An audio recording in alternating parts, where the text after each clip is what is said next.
Gálatas capítulo 6, versículo de número 16, parte B, diz assim: paz e misericórdia sejam sobre eles e sobre o Israel de Deus. Quando nós olhamos e analisamos a vida de Israel ou de Jacó, nós vamos primeiramente observar Jacó e vamos ver alguém que não tinha privilégio.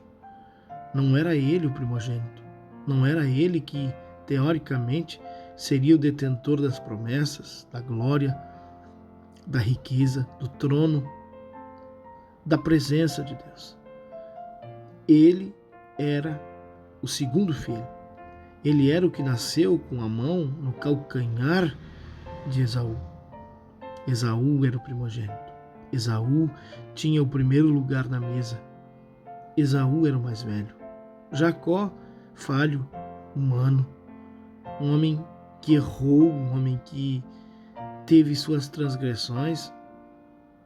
Ele não tinha um perfil ilibado, mas o Senhor, o Todo-Poderoso Deus, ele fala em Romanos, capítulo de número 9, versículo 13: amei a Israel, ou amei a Jacó, e aborreci Esaú. Quando comparamos esse texto, o apóstolo Paulo agora para uma igreja de gentios, dizendo que aquela igreja é o Israel de Deus, uma igreja que estava sendo tentada a voltar às velhas práticas da religião judaica. Paulo vai pregar veementemente contra essas práticas.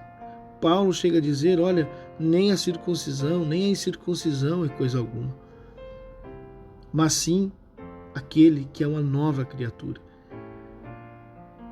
Só que quando nós olhamos para Esaú e olhamos para Jacó, nós vamos fazer aqui um paradoxo daquele que tem a promessa, daquele que é o Israel de Deus e daquele que não é. Pois não podemos ser o Israel de Deus se trocamos as coisas espirituais, as promessas gloriosas, a vida com Deus, que é muito mais importante, por um prato de lentilha e por um guisado. Esaú faz isso. Esaú não pensou nas consequências. Esaú pensou no imediatismo. Esaú estava com fome. Esaú ele estava com a necessidade fisiológica. E naquele rápido momento, ele troca toda uma glória, toda uma história. Ele troca as coisas espirituais pelas carnais. Nós não somos, amados irmãos, Israel de Deus, quando nós não temos vida com Deus, quando não escolhemos a prática piedosa de estar na presença de Deus em constante oração, quando não nos deleitarmos na vida de santidade, de santificação para com Deus, não somos dignos, aleluia, de sermos chamados de Israel de Deus. Não somos Israel de Deus quando a nossa prática humana ela está voltada por aquilo que precisamos, pela urgência. Mas nós somos o Israel de Deus quando nós seguimos as práticas que Israel seguiu, que Jacó seguiu. Aquele que deixou ser tocado e ser quebrado. O Israel de Deus ele tem como primeira característica um homem quebrado na presença do Todo-Poderoso. Aquele que lutou com Deus. E quando ele luta com Deus, ele sai mancando. Ele sai diferente. Deus o quebrou.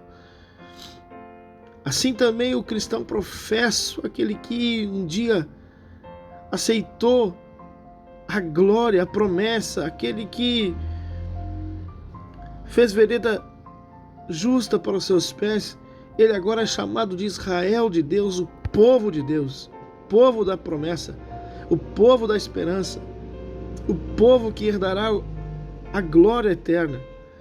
E o Senhor faz inúmeras promessas para Esaú. Aliás, ele faz inúmeras promessas para Jacó, para Israel, dizendo: eu serei um muro de fogo ao seu redor.